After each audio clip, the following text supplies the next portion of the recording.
The gavels drop.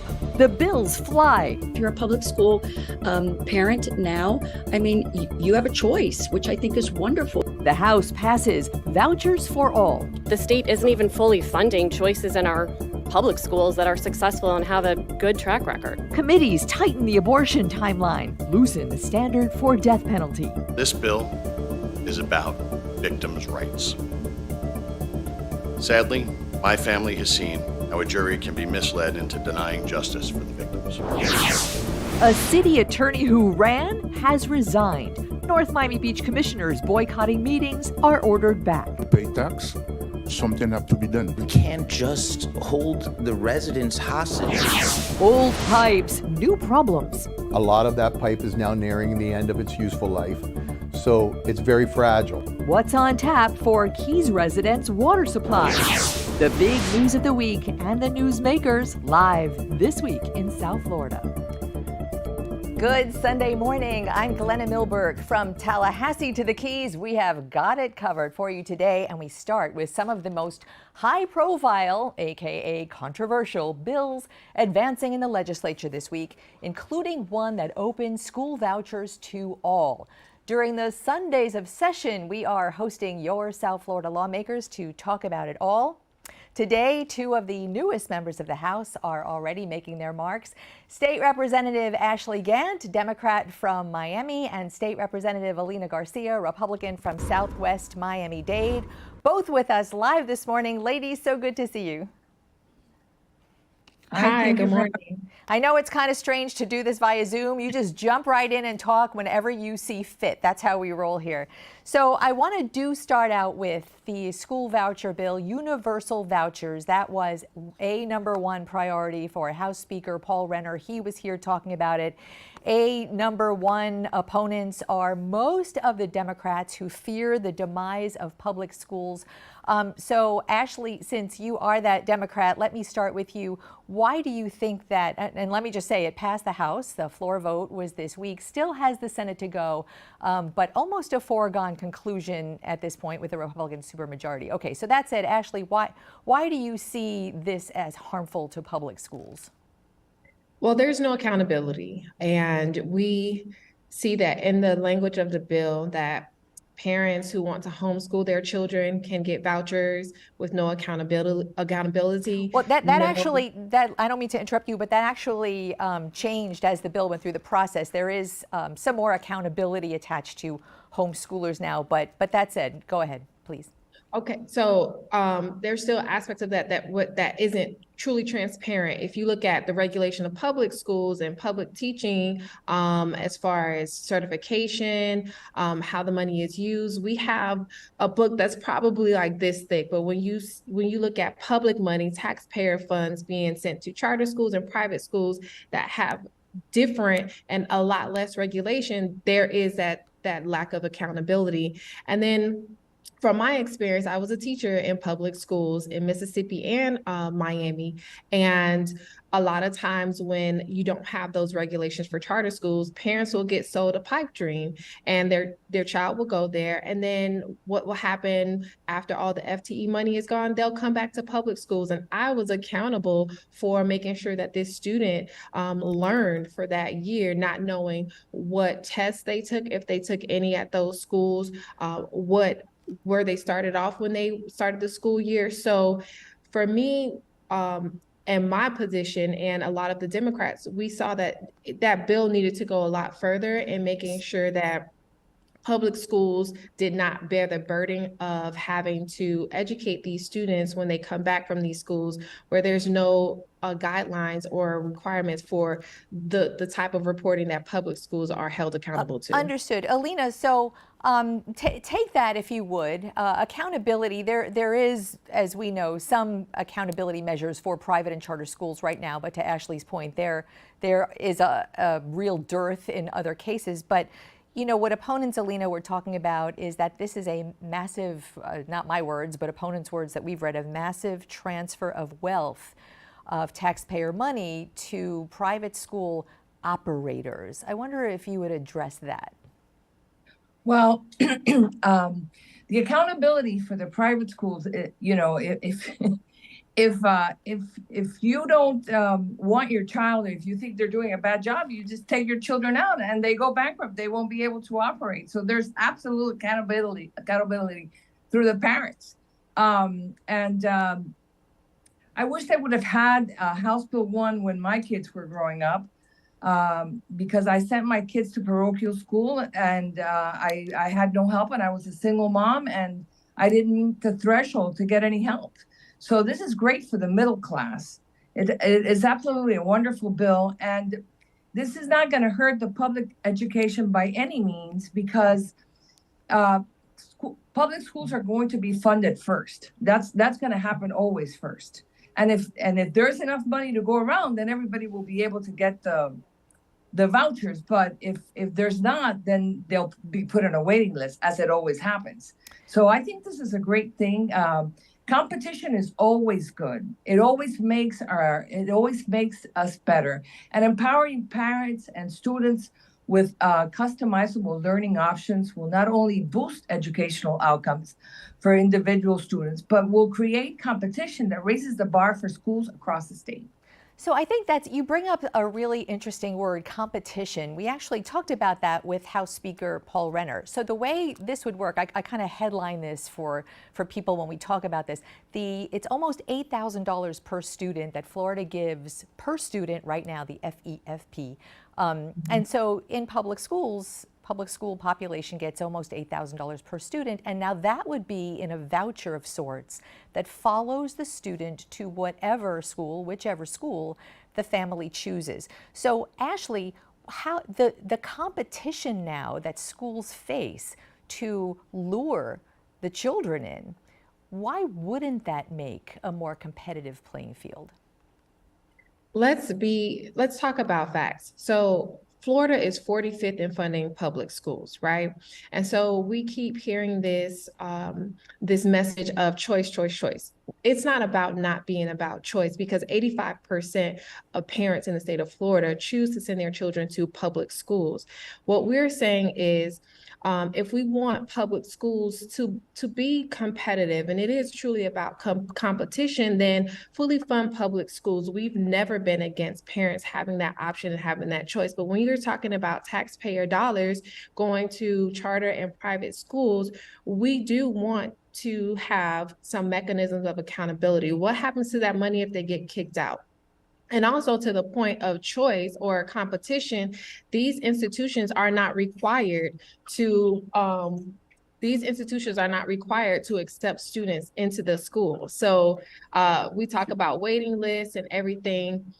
What students are being put on those wait lists? What students are not being accepted to these schools when we talk about competition? So you're talking about how public schools accept everyone, private schools may not. Let me stop there. We need to take a quick break. We're going to come back. We actually lost Alina Garcia's feed. We're going to reconnect with her, and we'll all come back and reconvene right after this break. Stay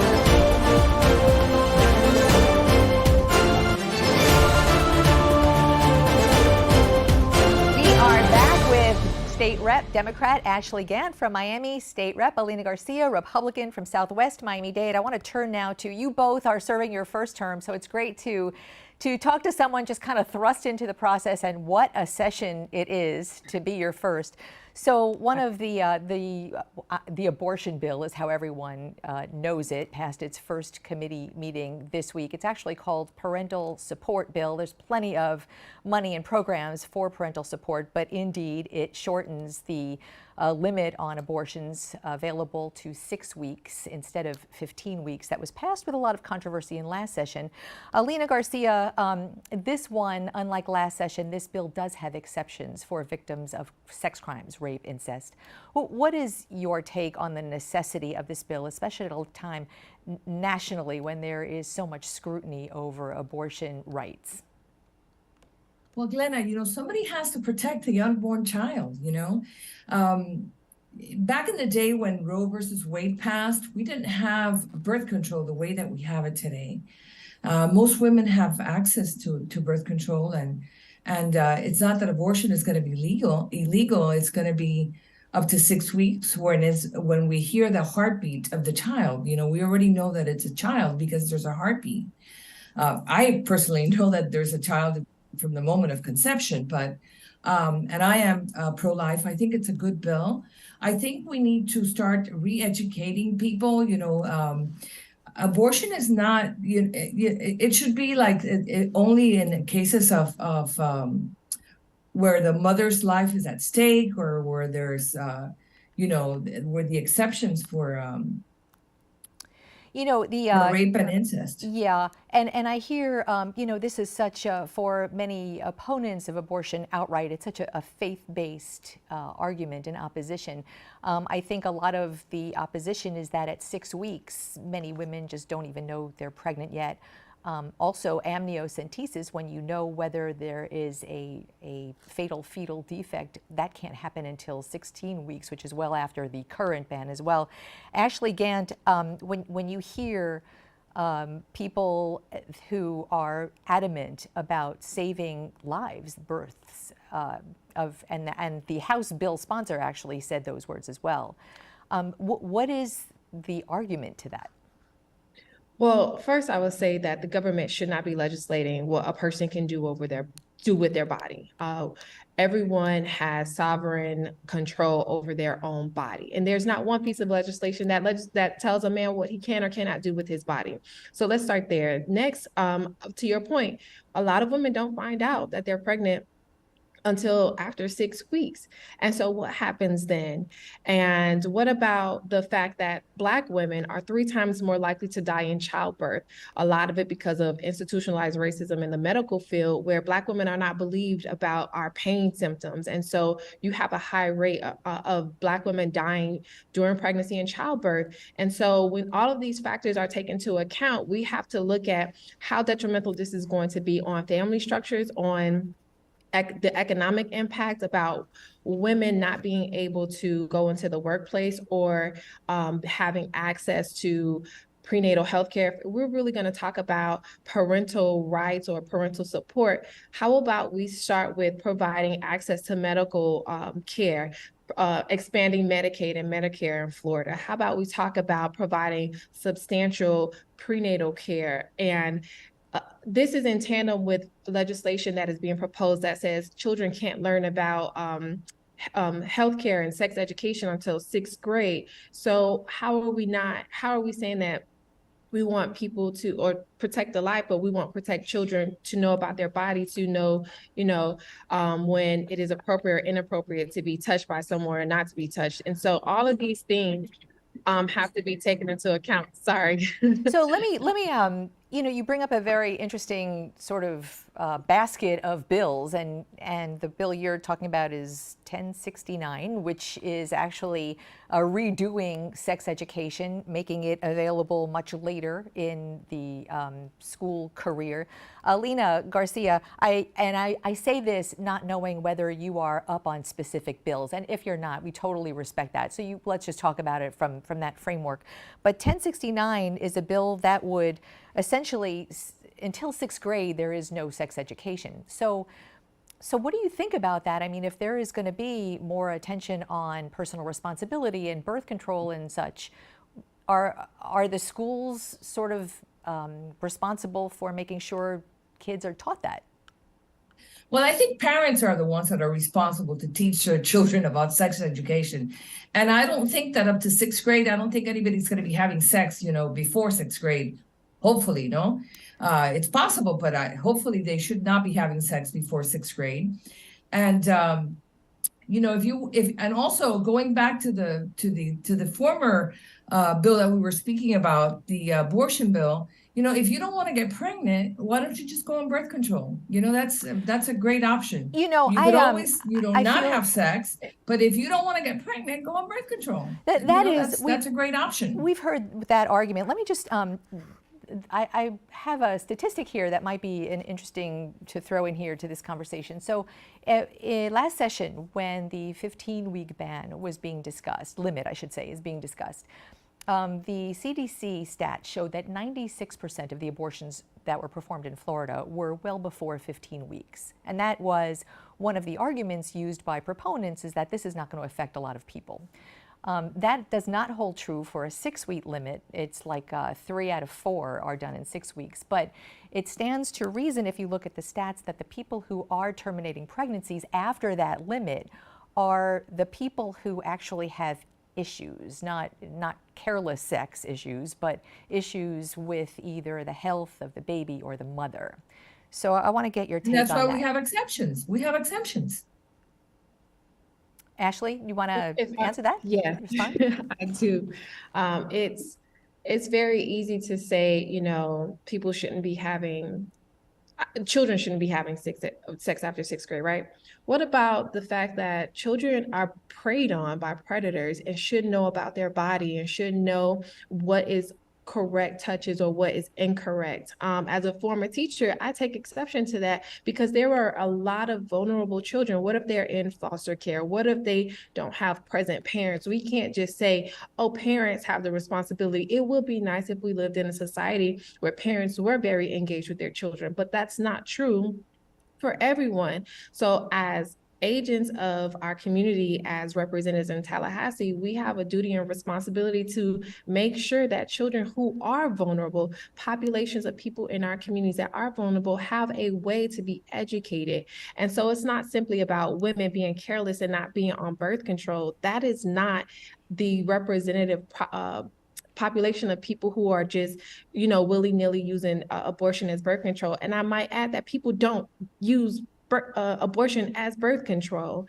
There are so many things that can be done on the preventative part of it. How about giving substantive sex education to learn about birth control? How about having jobs that really make it accessible for women and people who want to take birth control to be on birth control? How about reinforcing the use of condoms to men as well? And it's an all around totality of the circumstances that we have to think about. It's not simply just, get on birth control.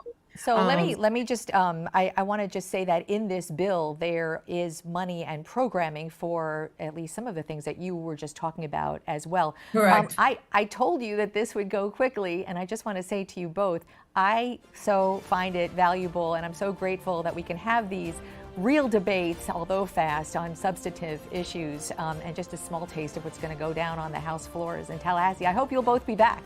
Thanks so much. I would love to be back. Thanks for having us. All right, take care. All right, up next, lawmakers are looking to change the unanimous jury recommendations required for the death penalty in Florida. Among the testimony they heard, one Stoneman Douglas High parent, and he joins us live next.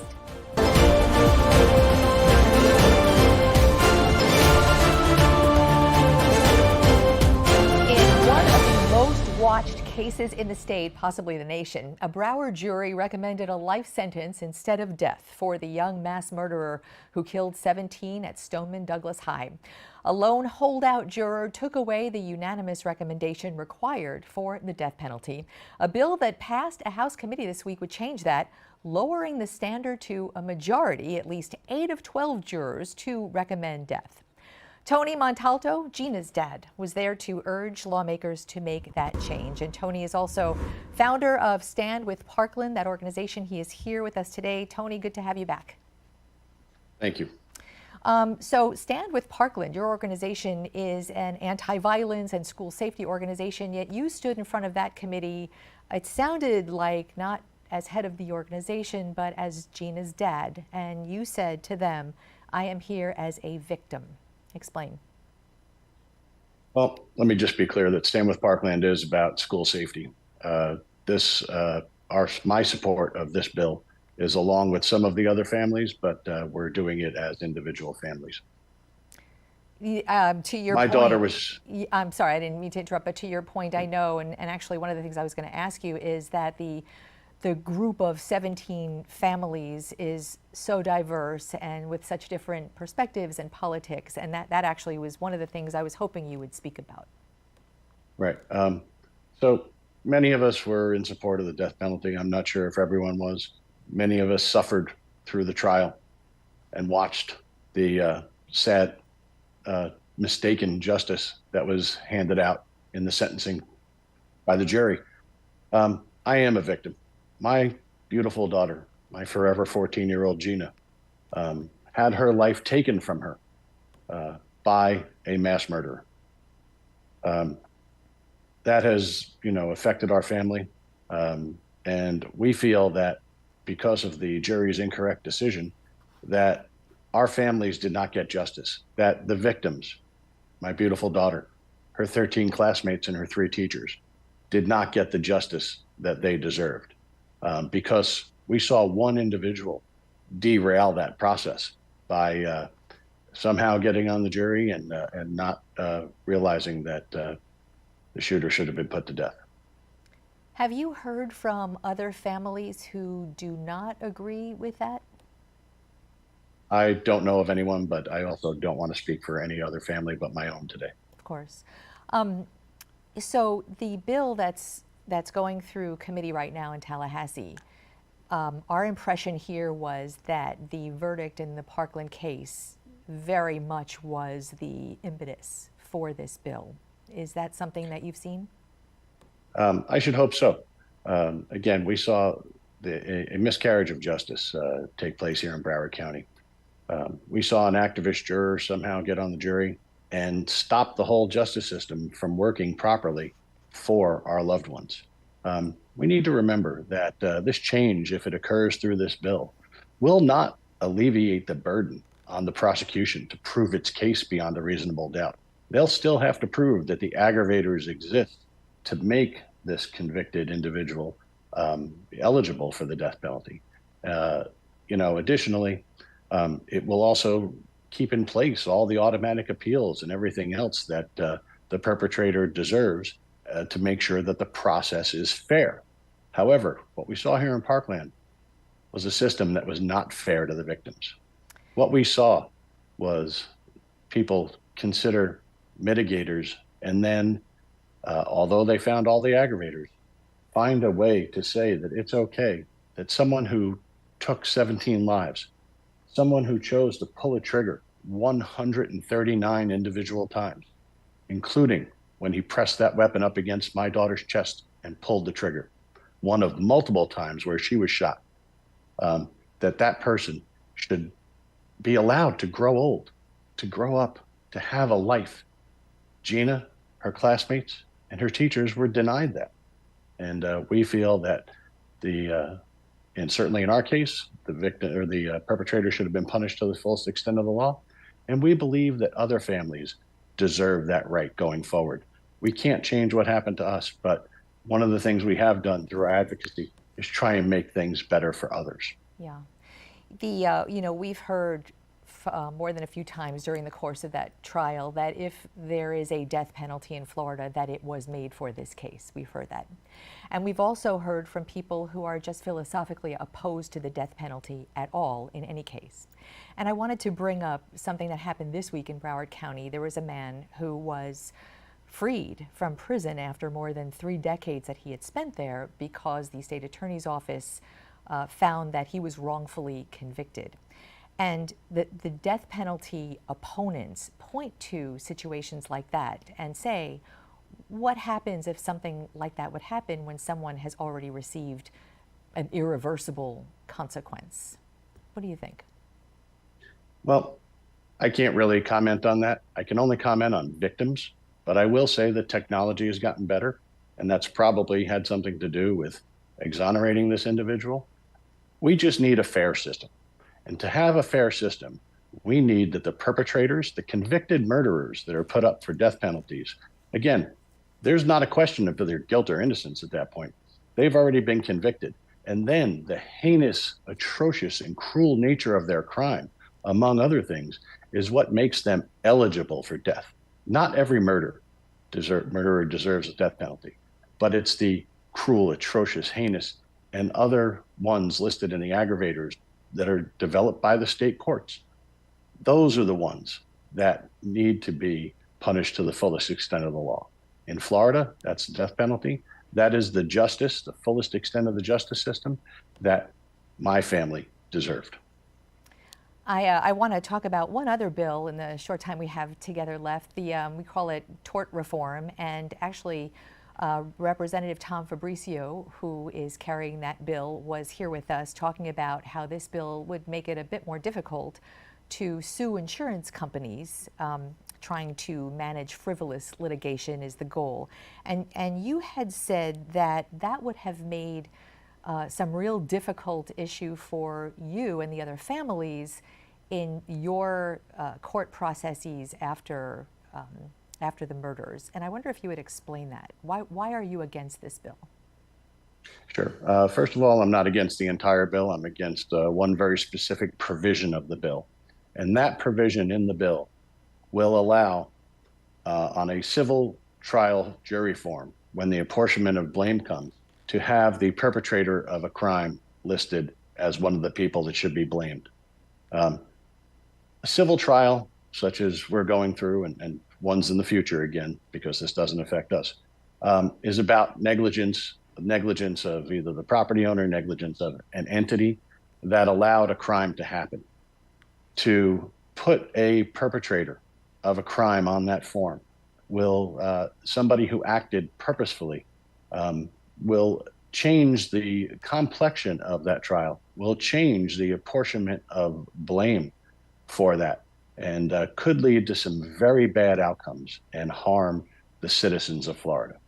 I understand that they're trying to curb some other things, and I don't know enough about the law to really explain or talk about all those, but I can speak again, sadly, as a victim, that I know that I wouldn't want to have to sit in the courtroom for another minute during the civil trial with the perpetrator of the crime that destroyed my life.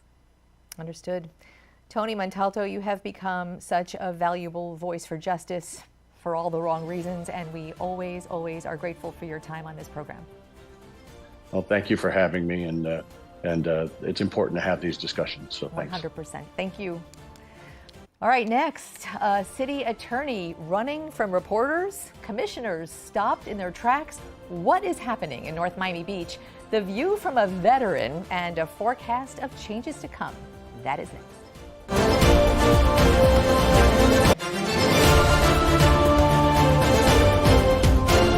A bombshell twist to the drama at North Miami Beach City Hall. The city attorney resigned at the end of the week rather than face almost certain termination.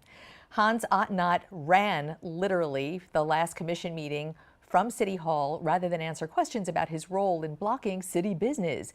Two commissioners say he advised them, though not the other commissioners, to boycott meetings, preventing a quorum and any decisions, which actually included his termination. The drama started with a power shift in elections last fall. Commissioner Fortuna Smukler was re-elected, newly empowered, and has shown up to meetings. And we invited the commissioners who have not to join us, and they did not respond. Fortuna Smukler did, and as she is here, right here with us today. Hi, Fortuna. Hi, Glenna. Good afternoon. So the new, now ex-city attorney seems to be the key to all of this drama involving the block on city business since last fall. And I wonder if you can give everyone who does not live in North Miami Beach sort of some clarity about that. Okay, well, as you mentioned, we had an election in November, and the residents clearly stated that they wanted a change of direction. And I have to give a shout out to you because your coverage on that ridiculous over six-figure gift card giveaway promoting a commissioner who, by the way, lost, had a lot to do with one of the many reasons NMB woke up.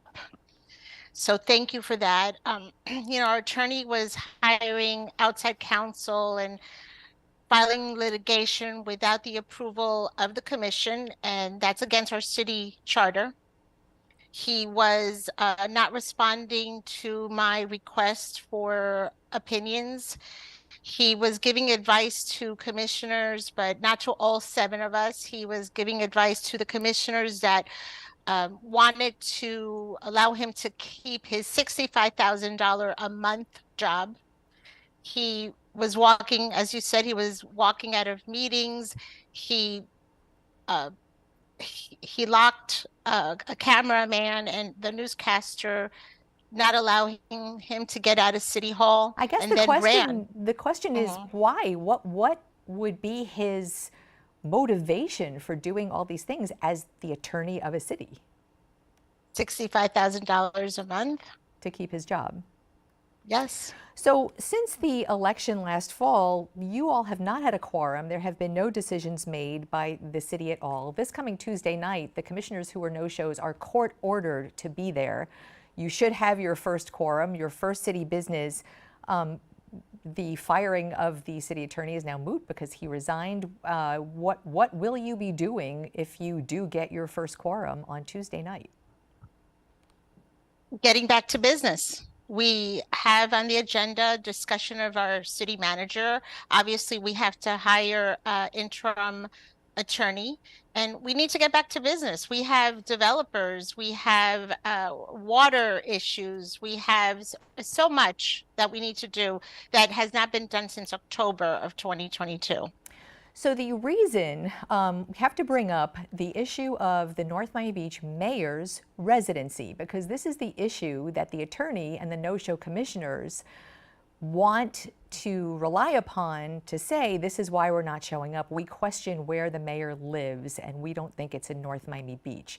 So just to recap for everybody, the city attorney did an unauthorized private investigation that came up with some questions but no conclusions. Shopped that as conclusive to the press, hoping the press would pick it up. Some did, some did not. They took it to court. It is in court right now. Do you have any concerns about where the mayor lives? Who is still the mayor according to a judge's order, incidentally? But do you have any concerns about the mayor's residency? Glenna, so right now, Mayor DeFilippo is our mayor. I do not know where he does or does not live. I don't know where the majority of my commissioners live or do not live. I know that what was done, all this filing and litigation was done without the approval of the commission. It is being funded by the city without the approval of our commission. And until I have an attorney in there that's going to do what is the best thing for our city, whether it be to file to get rid of him or not to do anything, until I have a proper attorney telling me what to do, I don't know what I'm going to do. So for, Miami-Dade and Broward have dozens of cities, and very rarely does anybody scrutinize a smaller city's finances or decisions, and maybe we should. That's on us. So I wonder if you could just talk a little bit big picture for all of the city governments that go on. How is it that a city attorney who works for the city can only operate by communicating with 2 or 3 instead of, in your case, all 7? I mean, how is that even possible? It's not possible, Glenna. It was being done, and he was advising them not to come to the commission meetings. He was going rogue on us. And you couldn't terminate him because you didn't have a quorum. Correct. And we are supposed to have a quorum now on Tuesday. I'm also obligated to go. It's not just the 3 missing. All 7 of us have to show up. And of course, I was going to show up, but he resigned because he knew he was going to get fired. So right now, everyone should know there are a couple of court cases in play. One is, as mentioned before, the question about where the mayor lives. The other is a question about one of the no-show commissioners, how many days he's actually missed, and whether or not by charter he's missed too many to keep his seat. So now, without a city attorney representing the city, do those court cases go forward? How does that work? But we will be picking, and hopefully we will be picking an interim city attorney on Tuesday, and we will have to have discussion with him or her to decide if these cases have any standing, if it's part of the charter. Can we decide on whether the mayor lives or does not live as a commission? Can we decide on Commissioner Joseph's missing, it's been 150 days that he's been out. All this will be decided with a new city attorney. So I want to thank you for always being accessible, always answering our calls. Not everybody in government does, not just in North Miami Beach, but we find in a lot of other places, and it helps to keep the public informed and aware. And we will see you Tuesday night. Thanks so much, Fortuna. Yes, you will. Thank you, Glenna. All right. And up next, to the Florida Keys, as promised, where an underground water main break started the same flood of trouble as South Florida mainlanders know too well. Stay tuned.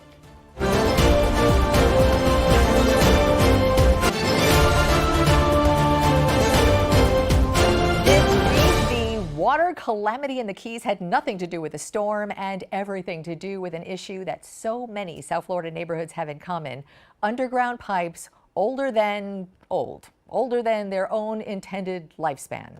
The repairs upend traffic. Everyone in the Upper Keys is asked to cut back water use where they can. And if you remember the water main ruptures in Fort Lauderdale and Miami Beach, the very same issue of old corroding pipes is to blame. Greg Veliz is the executive director of the Florida Keys Aqueduct Authority, here with us live right now. Greg, good to see you.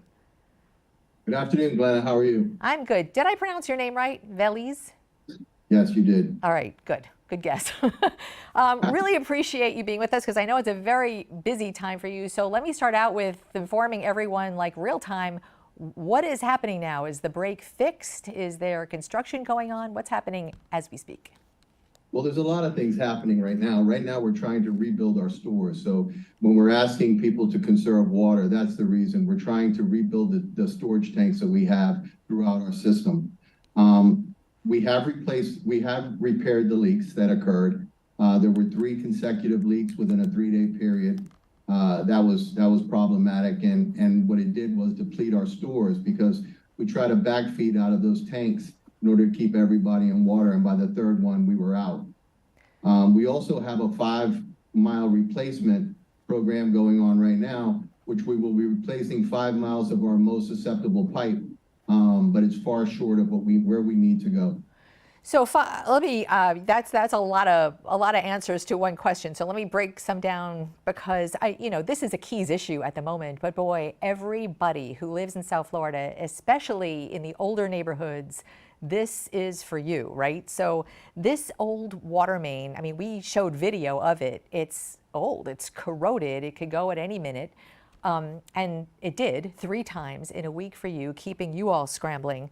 Water pressure down. I want to talk about the storage because what the Keys faces that not a lot of older mainland neighborhoods face is one way in and one way out. And so when you have to replace that main along US 1, what is that doing to the traffic situation? Well, as the video showed throughout the week, it backs up traffic considerably depending on where the break occurs.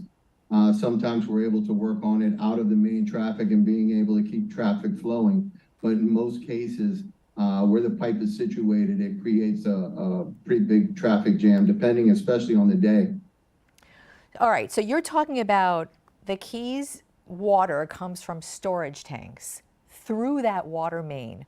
Where are the storage tanks and how important is the water main, or is there a workaround while you fix the break? Well, all of our water comes from Florida City. We also have 2 reverse osmosis plants here further south, but a majority of it comes from Florida City, and it comes down a pipe 130 miles. We have storage tanks situated throughout that system, and depending on where the break is, we can continue to feed from Florida City, but everything south of that break will be fed from the storage tanks that are placed south of that particular break. So in the Upper Keys right now, the breaks were in Isla Mirada and Tavernier, right? So the Upper Keys residents and visitors and businesses, are they conserving water right now? Are they well serviced at the moment? We've turned down the pressures just a little bit so that we can build up our stores right now. We're in the middle of season and spring break, so our demand is very, very high. We've reduced the amount of water that we're pumping out of Florida City from the 26 million gallon a day average that we were running, and we've reduced it now to 22 million gallons a day. So in order since we have less water coming down, we had to reduce the pressures just a tad so we can start building up some of our reserves. And that allows the schools that were closed to open. It allowed businesses that had to close. Is everything open now? Everything should be open now, yes. Okay, good. So, all right. So let's talk about, you mentioned a 5-mile replacement, and then you mentioned a 130-mile pipe. So 5 miles is a very small fraction of that pipe. Am I doing the math right there? The math is very, very right. Like if we are starting now, I will not see the end of this project, but it's gonna extend out for a period of time. And I think it's important to talk about cost. The Florida Keys are very difficult to work in because of traffic, because of the placement of the pipe. You're looking at about $7 to $10 million a mile in replacing that. So not only is the work conditions challenging, the money and the funds to finance a project like that is also challenging. 7 to 10 million a mile? Did I hear you right? 7 to 10 million a mile. And is that 5 miles fully funded yet? It is. And the rest of it is not? We have, people have been calling, we've been speaking to Tallahassee consecutively for many years. We've gotten some contacts this week from Congressman Jimenez, and he was very interested in helping out. So we're hoping that we can get, we're in design for another 7 miles, and that would take care of a most problematic area. We're hoping that we can get the funding for that and roll right into that after this 5.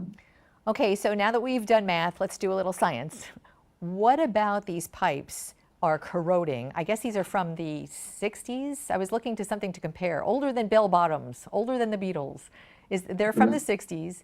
What's the difference between these, what looks like steel, metal, corrosion, with what is going in for $7 to $10 million a mile? What's the difference in the piping, if there is any difference? Well, many, many years ago, the Florida Keys Aqueduct was sold on ductile iron pipes. They've not turned out to be as resistant to the elements down here as we had hoped. So we're going back to steel, and some of what we're using is a more, and not to have the scientific term, more of a plastic pipe that we put underneath the channels. As you know, we have 42 crossings, bridge crossings, and instead of strapping the pipe as we did before, that made them highly susceptible to storms and things, we're putting them underneath the water. So we've got to have a more flexible pipe to make that run. So I feel like we've learned more about subterranean water pipes in the last 7 minutes than I've known in my lifetime. Is there anything else you want to tell on this Sunday afternoon? Tell your Keys residents before we go. Now I'll give you the bully pulpit. What do they need to be doing? Right now, just helping out by conservation. I want to thank everyone for being so patient with us. It was a tough week for everyone down here and for most of our visitors. But we are working on it. We're out there beating the bushes for funds all the time, trying to get more and more of this pipe replaced, and we will continue to make those efforts and continue to serve. Our stores are back up to an acceptable level now, where we think we could, if in fact we did have another break, we could backfeed. So we're feeling a lot more comfortable today than we did last week at this time. Are you expecting another break? Are you actively looking for one? I am not actively looking for one, no. But will there be another one? There's a better than average chance that we will suffer another break at some point. It's just being prepared to get it done. It's about a 12-hour window of time that it takes to fix a pipe, any type of break. So we've got to backfeed whoever's south of that break for a 12-hour period. Greg Veliz from the Florida Keys Aqueduct Authority. Great to have you with us today. Thank you for having me. We'll be right back. Stay tuned.